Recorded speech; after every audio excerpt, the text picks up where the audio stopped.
All right, so Stellantis, their 2024 semi-annual report. Let's dive in and see how the first half of the year is shaping up for them. Shipments, revenues, the stuff we look for. Yeah, and it's fascinating. You see this big headline number, net profit down 48.3% compared to last year, first half of 2023. 48.3. Whoa. Yeah, big drop. And here's the thing, the report actually paints a picture of a company really shifting gears strategically. Okay, so a significant drop in profit, but also maybe some strategic stuff happening in the background. What's driving this decline then? Well, they point to a couple of things. Restructuring costs, that's a big one. And then also some adjustments to how they calculate their operating income. Okay, let's break those down a bit. Restructuring costs first. What's going on there? Right. So remember, a while back, they had those workforce reductions, primarily in enlarged Europe. Right. Yeah, so those efforts are, they're not free. The report says something like 1.2 billion hit in just the first 6 months of this year alone. Okay. Yeah, streamlining. Right. Got to adapt to the market. And then you mentioned adjustments to their operating income. What does that even mean? Sounds a little, I don't know, fuzzy. Not fuzzy at all. Actually, the report's quite transparent. They break it down what they call adjusted operating income. They're basically saying, look, there's some one-time things, restructuring we just talked about, some impairments, stuff like that. They want to give like a clearer picture of the core business, how it's performing day to day, without those big swings. Right. So looking at the long game, not just reacting to the short-term stuff. Exactly. Yeah. Helps cut through the noise if you're trying to figure out where things are headed.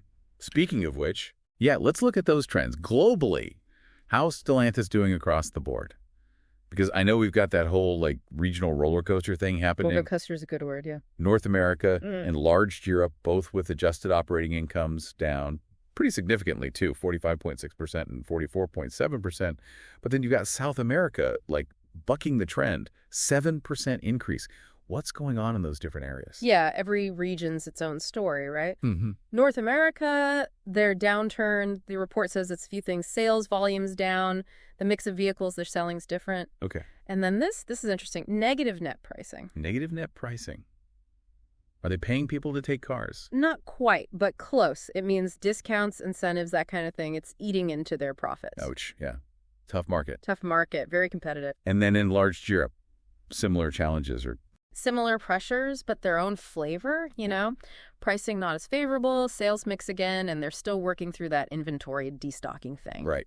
Got to balance that supply and demand. Delicate dance for sure.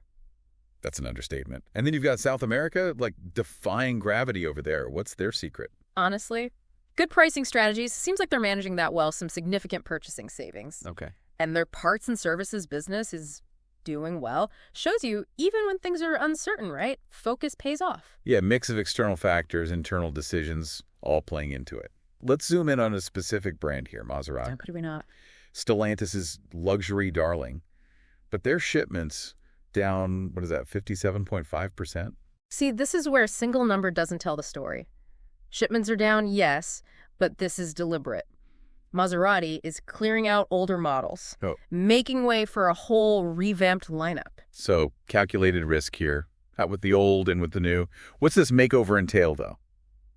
New paint job, or are we talking deeper? This is platform upgrades, shifting which models they're even offering. A lot of talk about innovation, electrification, obviously, and even just the design language, how it looks. They want to grab that luxury buyer who's changing, too. Yeah, bold move.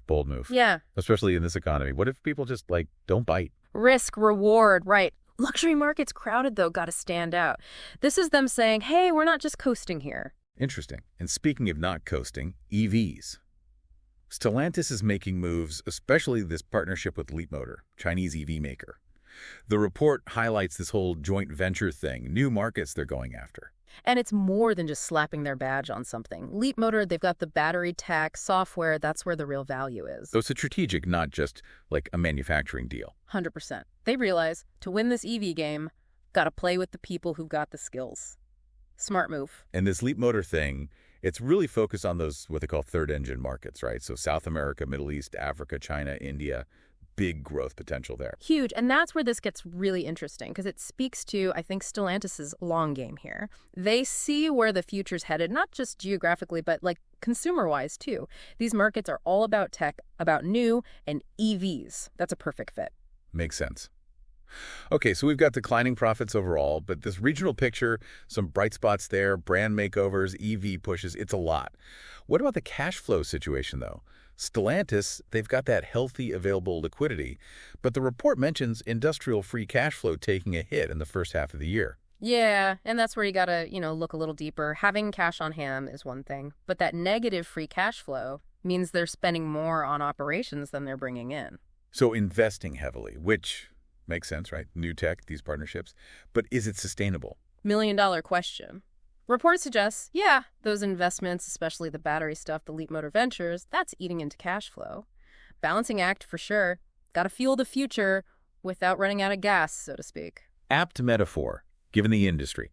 And let's be real, there's some economic uncertainty on the horizon, to put it mildly. Feels like this report shows a company at this crossroads, right? Short-term pressures, long-term goals. How do you balance that? Honestly, Stellantis is like a microcosm of the whole industry right now. Traditional car makers, they're facing, EVs on the rise, chip shortages globally, consumers are fickle, emissions regulations getting tighter. Perfect storm. Exactly. So navigating that, it takes guts, takes smart risks, and you got to have a vision where you're going. This report, at least it shows they're trying to do that, these bold moves, the partnerships. Fascinating to see a giant adapt, or try to. But so many moving parts. Are these strategies enough to keep them in the game? Because the competition's not slowing down. That's what makes this deep dive so interesting, right? We've unpacked the numbers, the thinking behind them, but the ending, still unwritten. And that's for you to ponder as we watch how the rest of the year plays out. But hold on, there's one more piece to this puzzle, something we can't ignore. Those legal issues, remember that emissions thing a while back? Still seems to be hanging around. Yeah, the past has a way of doing that, doesn't it? The report, it goes into it a bit, the ongoing litigation, investigations, mostly in Europe, it seems, that alleged non-compliance. A legal hangover they can't shake. And they acknowledge it, that this could have financial impact, reputation hit. It's all on the table. Complex situation. As a whole other layer to things. They're pouring billions into the future, these big partnerships. Meanwhile, the market's volatile at best. And these legal questions hanging overhead. High wire act without a net. Sums it up well. It's the reality for these legacy car companies reinventing the wheel while they're still driving on it, basically. All right, so let's recap a bit here. We've gone through the financials, how each region's doing, those brand strategies, that Maserati move is bold, and of course the big EV push with Leap Motor. Cash flow, legal stuff, what a ride. Quite the deep dive, yeah. Yeah. But hopefully, listeners, you've got the pieces now, the data, the context. You can start forming your own conclusions, right? Exactly. It's like we've laid out all the puzzle pieces, the financials, the regional stuff, those key partnerships, even the legal uncertainties. What you do with that picture, that's where it gets good. Because it's a snapshot in time, right? This giant company, the whole industry's in flux, and what they choose to do now, it'll echo for years to come, most likely. With that in mind, the big question remains. Are these the right strategies? Will it be enough to not just survive, but thrive in a market that's more competitive than ever? We'll see. We will indeed. But there's one more thing, and this one really caught my eye in the report. They're putting a lot of emphasis and resources into this whole circular economy idea.